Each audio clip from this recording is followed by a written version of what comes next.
Hello everyone, and welcome back to another Hollywood Remembers video. Today, we're going to pay a heartfelt tribute to the American stars we've recently lost, as well as other beloved figures around the world who have touched our lives. Before we begin, if this content resonates with you, please leave a like. It helps the channel continue bringing you tributes made with respect and care. Thank you for being here. Now, let's begin. Gerardo Taracena was a Mexican actor and dancer of film and theater. He was 55 years old. Many people around the world came to know him through powerful roles in films like Apocalypto, Man on Fire, The Violin, and Sin Nombre. A new generation later discovered him through the Netflix series Narcos Mexico. Gerardo Taracena passed away yesterday, on the 31st. News of his death has traveled quickly, not just through Mexico, but across the film community worldwide. For many, it feels sudden, too soon. He was recruited by Mel Gibson for Apocalypto, a film that demanded more than performance. It demanded physical endurance, emotional truth, and total commitment. Gerardo brought all of that.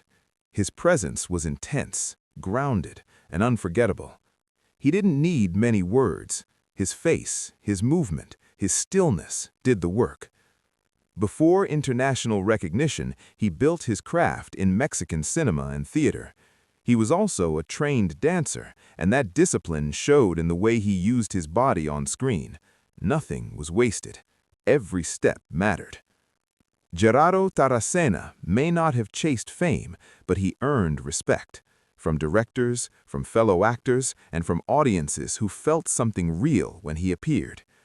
What remains are the performances, strong, honest, human, and the quiet knowledge that his work will continue to speak for him long after this moment of goodbye.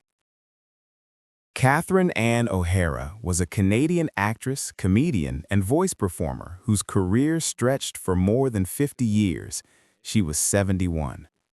Over that long run, she picked up major honors, a Genie, a Golden Globe, 2 Screen Actors Guild Awards, 2 Primetime Emmys, and 6 Canadian Screen Awards. But what people remember first is how she made them feel, like she could make a whole room laugh with one look. Catherine O'Hara died on Friday, January 30th, at her home in Los Angeles after a brief illness, according to reports. She came out of Toronto, shaped by the kind of comedy that's built on timing, fearlessness, and total commitment. Early on, she became part of the legendary world of SCTV, where characters weren't just funny, they were oddly real. And from there, she never stopped working, never stopped evolving. For many families, she'll always be the frantic, determined mom in Home Alone. For movie lovers, she was unforgettable in Beetlejuice. And for a whole new audience, she became Moira Rose in Schitt's Creek, a performance that was hilarious, strange, and somehow tender too. She also gave her voice to animated worlds, proving she didn't need a camera to steal a scene.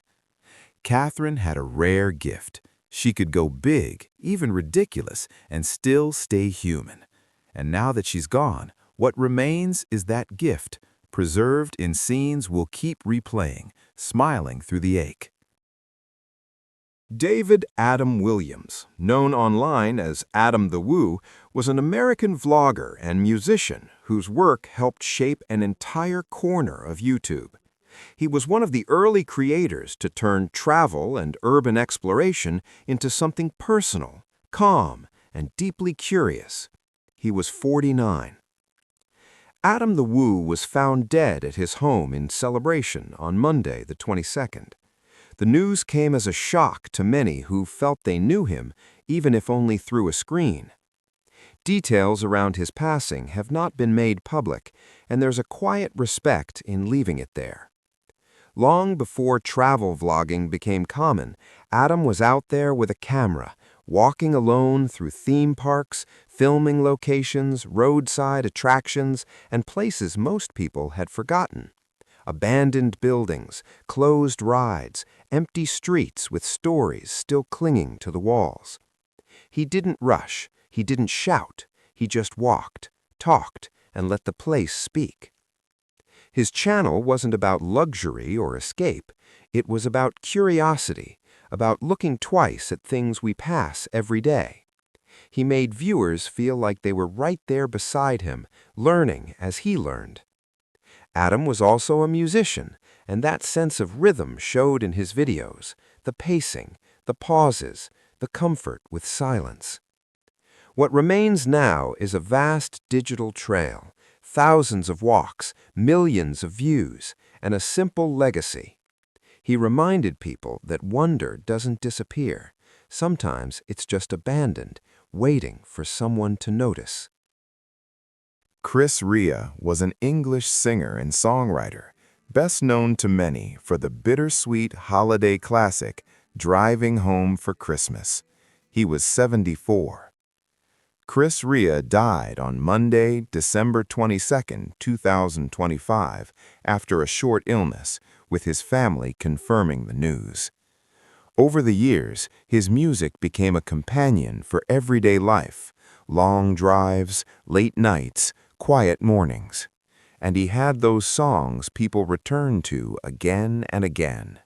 On the Beach, Josephine, Looking for the Summer, Auberge, and The Road to Hell.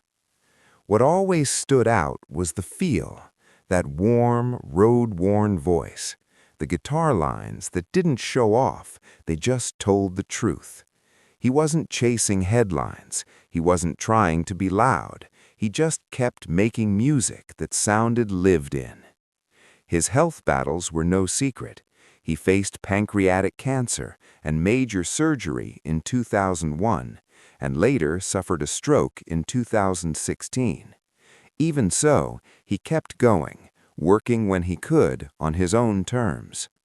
For a lot of people, Chris Rea's songs are tied to real memories, family, distance, weather, time. And now, in the quiet after the news, that's what remains. A voice that understood the road and the people traveling it.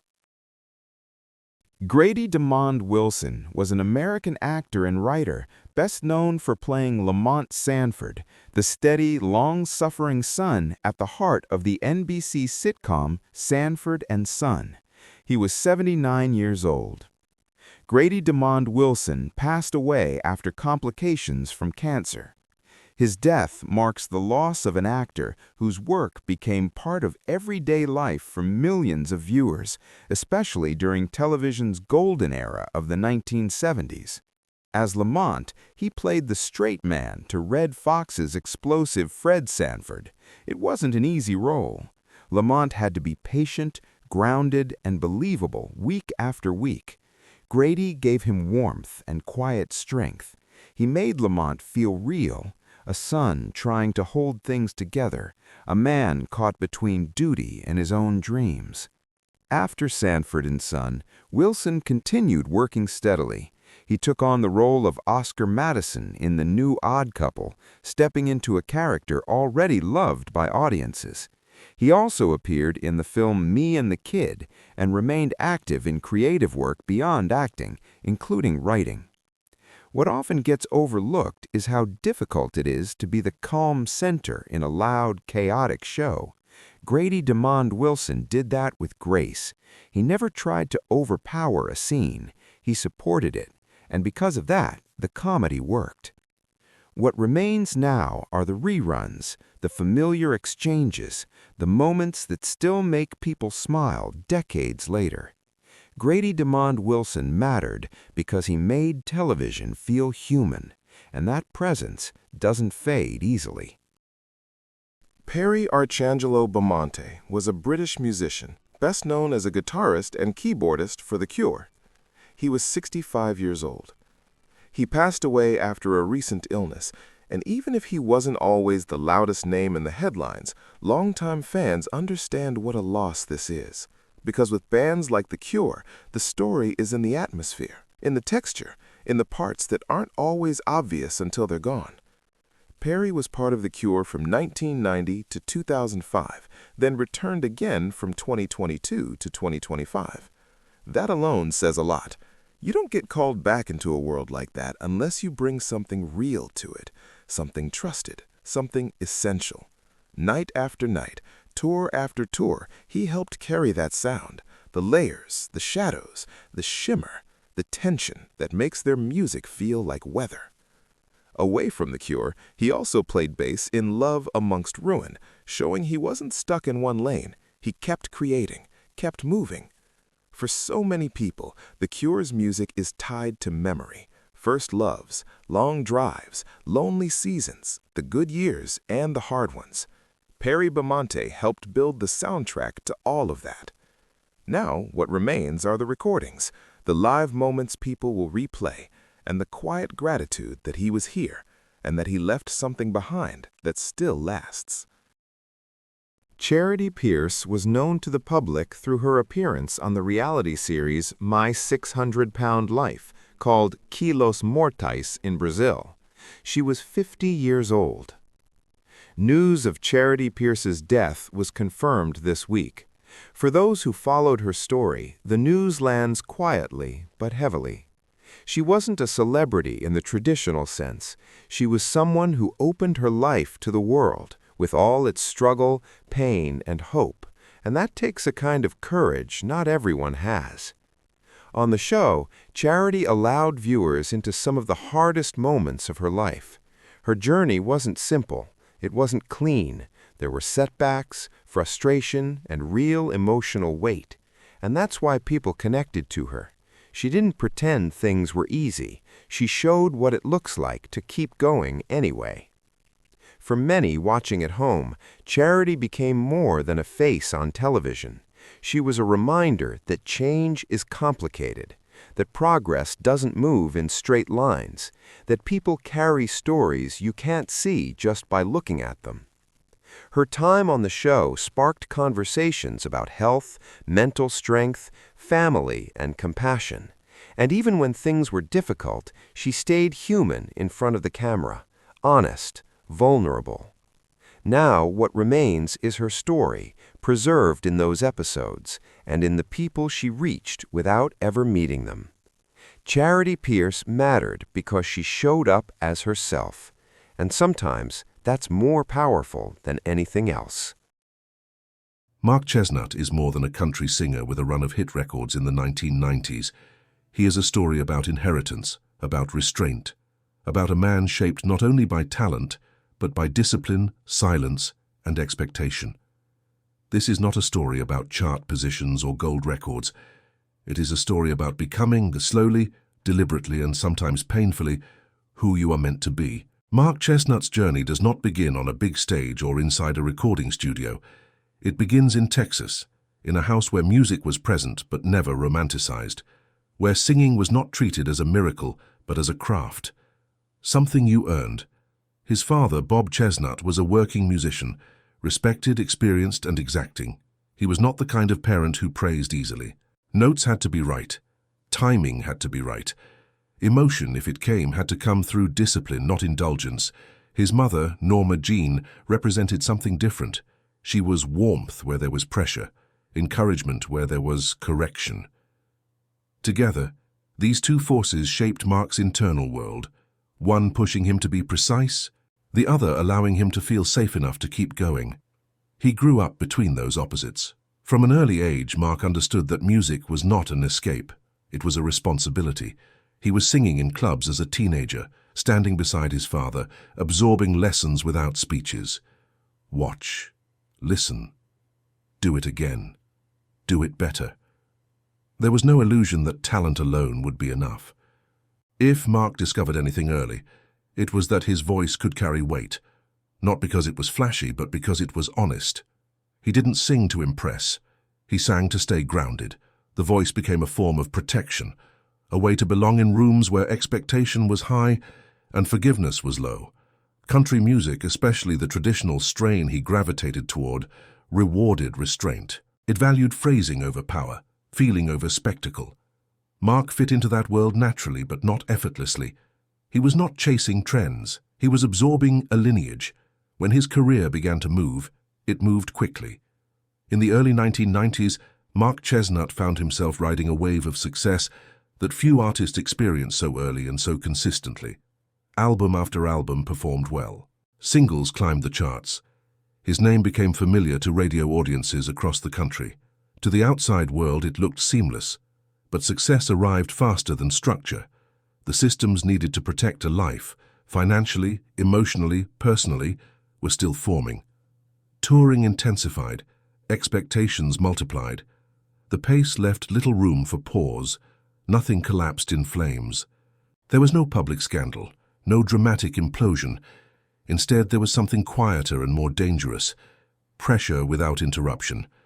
At one point, despite commercial success, poor financial decisions left Mark dangerously close to losing stability. Not because of excess, but because speed outpaced oversight. The machine moved faster than the man inside it. The correction did not come through disaster. It came through redirection.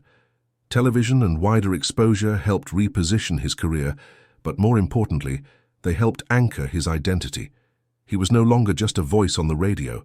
He was a presence, someone audiences felt they knew. As the years progressed, his music evolved. The urgency to prove something softened. Emotional depth replaced momentum. Songs carried more space, less performance, more reflection. What changed was not his voice, it was his relationship with it. At the height of his fame, and later as the spotlight dimmed, Mark Chesnutt faced an internal question familiar to many artists. Was he performing to be accepted, or singing because it was true? The answer did not come in a single moment. It emerged gradually, through family, through fatherhood, through surviving periods where applause was no longer guaranteed. He became not just a singer, but a caretaker of a tradition. Someone who understood that longevity is not built on reinvention, but on alignment. Mark Chesnutt's legacy is not defined by numbers or eras. It is defined by steadiness. The voice endured because the man learned when to slow down. And in a genre obsessed with authenticity, that may be the most country thing of all. Before Mark Chesnutt ever learned what freedom felt like on stage, he learned control. In Texas, honky-tonks and modest venues long before national radio took notice, control was survival. Notes mattered. Tempos mattered. Respect mattered. Mistakes were not fatal, but they were remembered. This environment shaped his psychology quietly. There were no speeches about legacy or pressure. There was simply repetition. Songs sung night after night. The same crowd energy, the same expectations, the same standard. His father's influence remained constant during these years, not as a manager in the modern sense, but as a presence. Someone who understood the difference between sounding good and being right, between momentary applause and long-term credibility. Mark absorbed this without rebellion. Unlike many young performers, he was not trying to escape authority. He was trying to meet it. That distinction would later explain both his rise and his internal tension. By his early 20s, his reputation was growing regionally. People noticed the voice, yes, but more than that, they noticed the restraint, the lack of excess, the way he could deliver emotion without overselling it. In country music, that restraint reads as truth. When record labels began paying attention, it wasn't because Mark felt like a new sound. It was because he felt familiar in the best way, like something the genre recognized as its own. Signing a deal did not change his approach. It accelerated it. The early 1990s were a moment of expansion in country music. The genre was crossing into mainstream visibility, balancing tradition with accessibility. Mark fit that balance naturally. Traditional enough for purists, polished enough for radio. His early albums arrived with momentum, and audiences responded immediately. Song after song climbed the charts. His voice became associated with heartbreak, loyalty, and plain-spoken emotion. From the outside, this looked like validation. Internally, it introduced a new challenge: consistency under scale. What worked in smaller rooms now had to work everywhere, night after night, city after city. The schedule did not allow for emotional fluctuation. Personal moods had to wait. Professional delivery could not. Mark did what he had been trained to do. He showed up, he sang accurately, he met the standard. But underneath, something subtle was forming, a connection between worth and performance. When applause becomes routine, silence becomes threatening. Success taught him efficiency. It taught him how to function under pressure. What it did not teach, at least not yet, was how to rest inside success without fear of losing it. This is where the tension deepened. He was admired for his steadiness, but steadiness can become armor. An artist can hide behind reliability, never asking whether the machine they're feeding is also feeding them back. By the mid-1990s, Mark Chesnutt was a fixture. Not flashy, not controversial, dependable. A word that sounds positive until you live inside it. Albums continued to release, singles continued to perform. There was no public fall. But inside the structure, the pace was relentless. Financial strain appeared not from recklessness but from movement without pause. Decisions made quickly, delegated too easily. Momentum has a cost when it is never questioned. The first warning was not loud. It was administrative. Numbers not aligning. Stability feeling thinner than it should at that level of success. Again, there was no explosion, just a realization. The early part of his career had been built on discipline learned from authority. The next phase demanded something different: self-governance. This shift is often the hardest for artists raised under strong guidance. When the external voice quiets, the internal one must grow, or confusion sets in. Mark was not lost, but he was no longer simply guided. This period forced him to examine a question he had never needed to ask. Was he moving because he chose to, or because stopping felt unsafe? The answer did not arrive yet. But the groundwork was laid, because before any public turning point, there is always a private reckoning, quiet, unresolved, and deeply personal. And Mark Chesnutt was entering that space. By the time Mark Chesnutt reached full national recognition, the machine was running smoothly. Tours followed albums. Albums followed radio demand. There was little friction between effort and result, and that is often where reflection becomes most difficult. When something works, you don't stop to ask why. You just keep feeding it. Momentum has a way of disguising questions. From the outside, his career looked stable, even enviable. He was not chasing controversy or reinventing his image. He was consistent, reliable, respected. In a genre that values tradition, those traits translated into trust, but consistency can slowly turn into identity. Mark had learned to perform under expectation so early that it became instinct. The voice arrived on command. The phrasing stayed controlled. Emotion flowed, but only within safe boundaries. He delivered feeling without ever losing composure. Audiences loved that. Yet internally, something was tightening. As success stabilized, the room for vulnerability narrowed. There was no explicit rule against it, just an unspoken understanding that deviation could disrupt the formula. And formulas, once proven, are protected fiercely by everyone around them. This is where many artists face their most invisible conflict, the moment when authenticity and predictability begin to pull in opposite directions. Mark did not rebel against the system. He didn't sabotage it. Instead, he accommodated it. And accommodation, over time, can feel like erosion. He was praised for never losing control. Rarely did anyone ask how much effort that control required. During this period, personal life and professional identity overlapped heavily. Family brought grounding, but also responsibility. Fatherhood reframed time and energy. The stakes became higher, not just artistically, but emotionally. When your life depends on rhythm, any disruption feels risky. Quietly, Mark began to understand that his relationship with music had shifted. What once felt like expression was starting to feel like obligation, not because the songs were false, but because repetition dulled reflection. This is not burnout in the dramatic sense.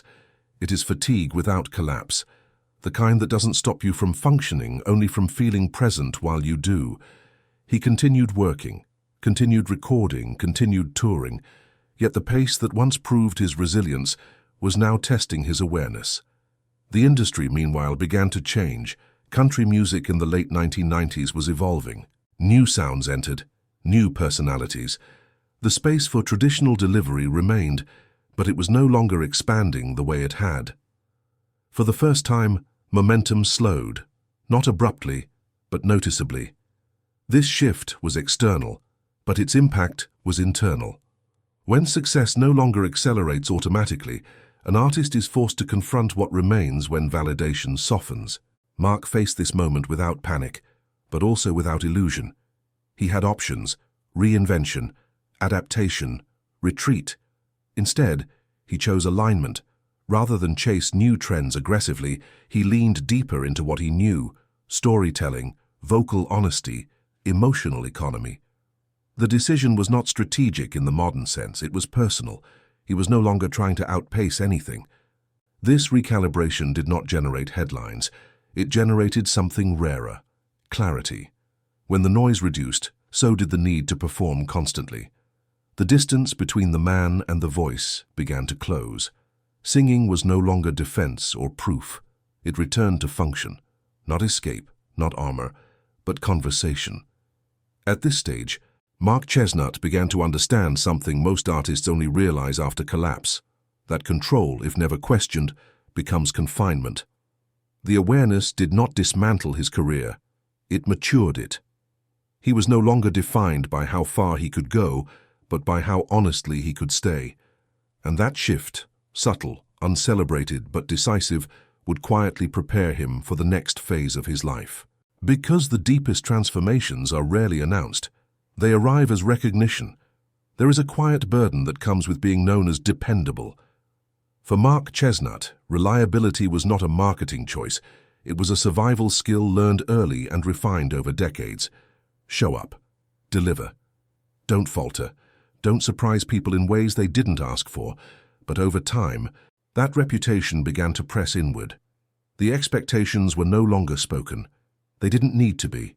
Everyone around him, labels, promoters, audiences, trusted that he would be exactly who they thought he was. And trust, while flattering, can also be restrictive.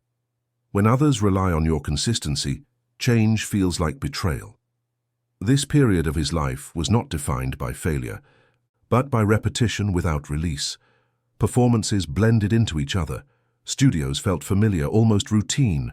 The rituals of touring, travel, soundcheck, show, leave, repeated with mechanical precision. Nothing was wrong, and that was the problem.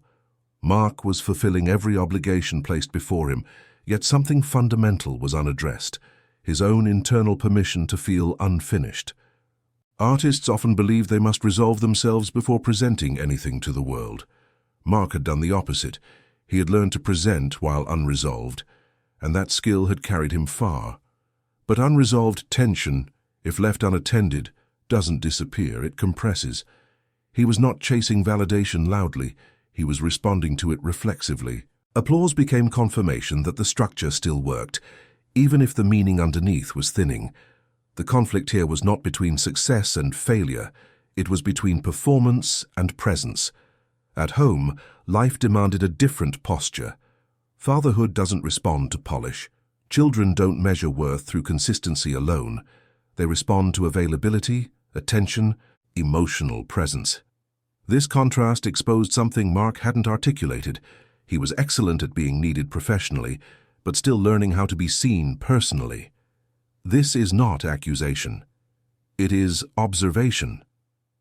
In moments away from the stage, the silence felt unfamiliar. Without cues, without songs, without expectation, there was space. And space can be uncomfortable when identity has been built around function. Music had always given him a role to occupy. Without it actively shaping the day, he was confronted with himself without instruction. During this time, health and stress quietly entered the picture. Not as crisis, but as signal. The body often speaks when the mind delays.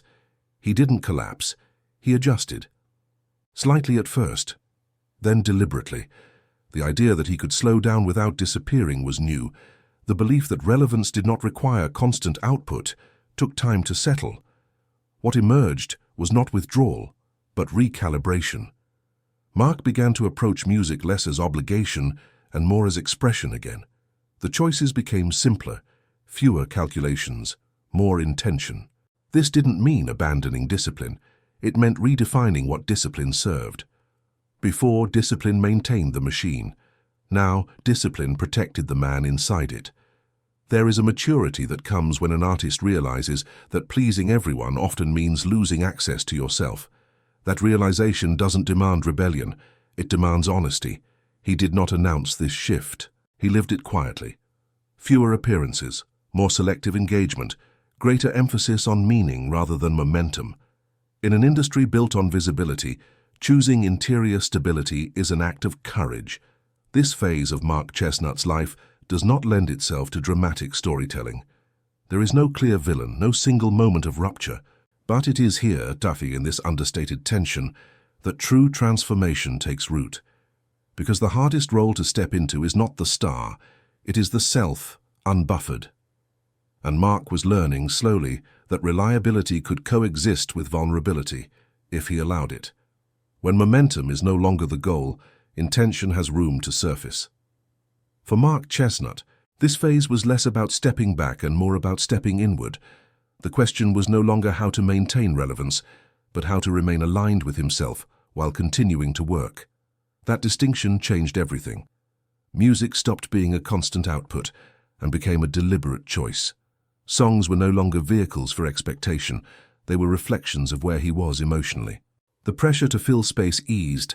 Silence was no longer the enemy. This was not a retreat from country music. It was a return to its core. Traditional country has always been about economy, of words, of emotion, of gesture. Mark leaned into that principle not as aesthetic, but as personal philosophy. Say less, mean more. The voice, still unmistakable, carried a different weight now. Not urgency, not proof, presence.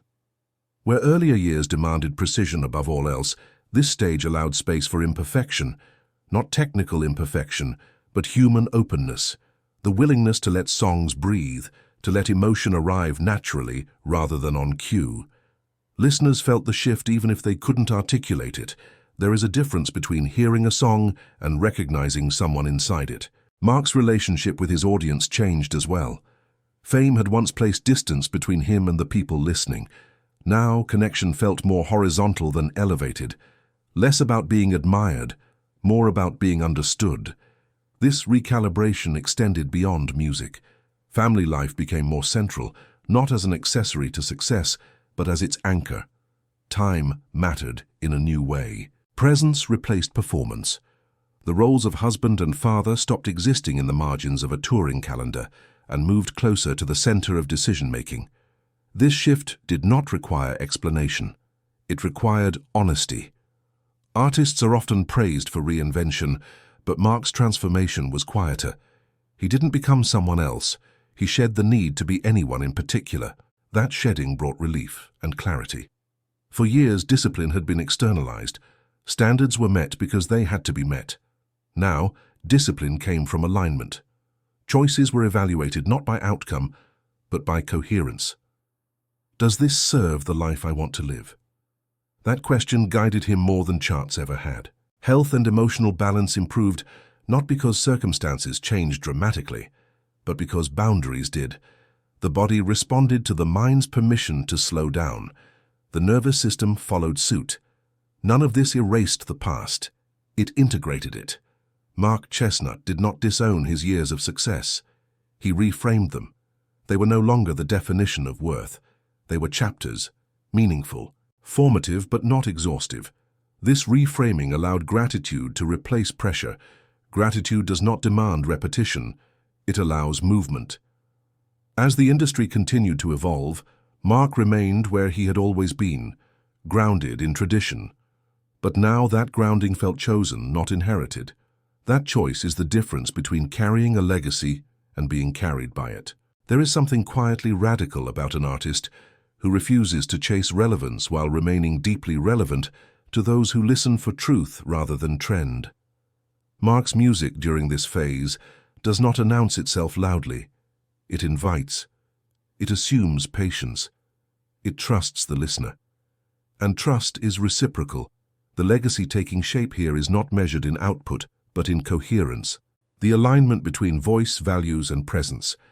In a culture that celebrates constant motion, Mark Chesnutt chose depth, not once, repeatedly, and that choice, unglamorous, unmarketed, and profoundly human, prepared him for the final and most meaningful transition, understanding that legacy is not what you leave behind, but what you live inside. When the urgency to prove fades, a different kind of clarity takes its place. For Mark Chesnutt, this clarity did not arrive as a revelation. It arrived as permission, the permission to let his career mean what it had already become, rather than what others once expected it to be. Legacy, he began to understand, is not something you chase. It is something that forms when alignment lasts long enough to be noticed. By this stage, his place in country music was secure, though not loud. He was no longer part of every conversation, and that absence no longer felt like loss. It felt like space. Space to reflect, space to choose, space to live without performance as the default posture. This is where many artists struggle, not with decline but with acceptance. Mark did not fight the shift. He interpreted it. What mattered now was not expansion, but integrity. Not how widely his voice traveled, but how accurately it represented him.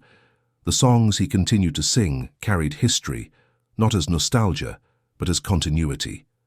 Continuity is different from repetition. Repetition imitates the past. Continuity honors it while remaining alive. Mark's understanding of his own story matured here. He could see the full arc: discipline before freedom, success before self-awareness, control before vulnerability. None of it cancelled the other. Each stage informed the next. This integration allowed him to speak and sing without internal contradiction. He was no longer protecting himself from silence. Silence had become companionable. In that silence, deeper values surfaced. Family, stability, the quiet pride of having stayed true to a sound without becoming trapped inside it. The satisfaction of knowing that when he sings, it is because he chooses to, not because he must. There is an emotional sophistication in that distinction. It marks the difference between a career that consumes a person and one that supports a life. Mark Chesnutt's influence does not reside solely in his catalogue. It lives in restraint modeled for younger artists, in the idea that longevity in country music does not require spectacle, only sincerity sustained over time. That lesson is rarely loud enough to trend, but it endures. As trends rise and fall, the artists who remain relevant without forcing relevance often reveal a deeper truth. Music built on alignment ages better than music built on urgency. Mark's voice, weathered but intact, reflects that truth. It carries years without apology. It does not attempt to sound younger than it is. It sounds honest about where it has been. That honesty resonates more deeply than polish ever could. This phase of his life reframes the concept of success entirely. Success is no longer external validation. It is internal coherence. The feeling that life, work, and values are no longer at odds. For many, that realization comes late, or not at all. Mark arrived there without spectacle, without public declarations, without reinvention campaigns. He arrived through continuity, through staying. The industry often celebrates those who burn brightly and exit dramatically. Mark Chesnutt represents a different ideal, the artist who adjusts without disappearing, evolves without renouncing, and remains without stagnating. That may not dominate headlines, but it shapes tradition. And tradition in country music is not about resisting change, it is about changing without losing truth. Mark's legacy at this stage is no longer something he is building. It is something he is inhabiting. There comes a point in every long career when noise no longer offers direction. For Mark Chesnutt, that point did not arrive through controversy or collapse. It arrived through stillness, the kind that follows years of motion, when momentum finally pauses long enough to reveal what has been building underneath. Public attention had softened, expectations had relaxed. The pace, once relentless, was now manageable. And within that shift, something essential emerged. The ability to listen inward without distraction. Silence has a reputation for being empty. In reality, it is where clarity gathers. This phase of Mark's life was marked by fewer explanations and more observation. He did not feel compelled to narrate his own evolution for the public. The work spoke quietly for itself, and the rest of life filled in the gaps. Maturity changed the way he understood success. Where earlier years measured progress by accumulation, albums, singles, appearances, maturity reframed it as balance. How well did the work coexist with the life around it? How much space did it leave for presence, health, and connection? These questions no longer felt philosophical. They felt practical. Music remained part of his life, but it no longer consumed the architecture of his days. It fit alongside family, reflection, and rest, not as compromise, as alignment. This integration revealed something important. The voice had always been steady, but now the man behind it was steadier. There is a strength in not needing to dominate attention, in choosing continuity over urgency, in allowing relevance to come from truth rather than pursuit. Mark's relationship with his past softened during this time. Regrets lost their edge. Achievements lost their pressure. The story no longer needed editing, only understanding. He could see how each phase had prepared the next. Discipline had given him craft. Success had tested his identity. Slowing down had given him clarity. None of these stages were mistakes. They were movements. The industry often frames careers as arcs with peaks and declines. Mark's journey resists that simplicity. It resembles something more sustainable, a series of adjustments, each preserving the core while changing the posture. That is a harder story to tell, but it is a truer one. Public silence does not mean private disengagement. In many cases, it signals arrival, the moment when an artist no longer needs constant reflection from the outside to confirm internal truth. Mark arrived there without ceremony. The value of his work now lies not in novelty but in resonance, in the way his songs continue to feel lived in rather than dated, in the absence of performance anxiety, in the presence of trust, in himself and in the music. This trust extends to the audience as well. There is no urgency to persuade, no need to amplify meaning through drama. The songs meet listeners where they are, confident that those who need them will find them. That confidence is earned. In this stage, legacy becomes less about memory and more about influence. Not who remembers the songs, but how the approach shapes others. Artists who learn that longevity is possible without reinvention as spectacle. That steadiness can coexist with relevance. The country tradition values stories told without excess. Mark's life has come to resemble one of those stories. Clear, grounded, unforced. He no longer carries the responsibility of becoming someone else. He carries only the responsibility of remaining himself. That responsibility feels lighter. Silence no longer suggests absence. It suggests peace. And peace, for an artist whose life began under expectation and discipline, is not an ending. It is resolution. When everything that once defined you becomes quieter, what remains is who you are. This is the question that ultimately frames Mark Chesnutt's life and career. Not loudly, not abruptly, but patiently as years pass and roles soften their grip. Fame, at its peak, is a powerful mirror. It reflects admiration, expectation, validation, but it does not reflect wholeness. That must be discovered elsewhere. For Mark, wholeness did not come from stepping away from music. It came from standing differently within it. There is a common myth that artists are either driven by ambition or defeated by its absence. His story suggests something more nuanced. That fulfillment comes when ambition matures into meaning.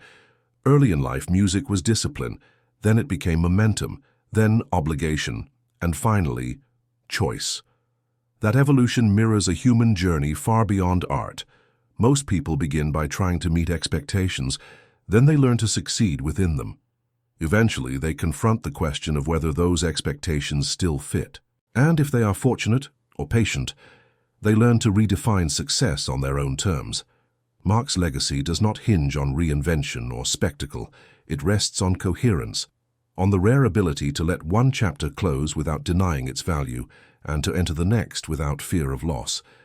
There was no single moment that announced this arrival, no speech, no symbolic gesture, only alignment. Alignment between voice and values, between work and life, between past and present. In a culture that rewards constant performance, choosing presence is a quiet act of courage. Mark Chesnutt's story reminds us that staying whole is not passive. It requires awareness, it requires boundaries, it requires the willingness to disappoint expectations that no longer serve truth. The greatest shift in his journey was not artistic, it was internal. The realization that worth does not rise and fall with visibility, that contribution does not require dominance, that legacy is not something you leave behind, it is something you live with. This understanding reframes aging, relevance, and continuity. It suggests that time does not diminish value, it clarifies it. When Mark sings now, he is not chasing an earlier version of himself. He is not competing with memory. He is standing inside experience. And experience, when integrated, carries its own authority. That authority is calm, unforced, enduring. His career illustrates something profoundly human, that growth does not always move forward in lines or upward in curves. Sometimes it moves inward. Sometimes it pauses. Sometimes it simplifies. And simplification, far from being loss, can be refinement. Many people will recognize themselves in this story, even if they have never listened to a country song. The pattern is universal. Build, achieve, question, reconcile. What matters most is not how long the spotlight lasts, but how you carry yourself once it softens. Mark Chesnutt's life offers a quiet answer. When the noise fades, when expectation loosens, when performance gives way to presence, what remains is not the role you played, but the person you became. And becoming whole may be the most meaningful success of all.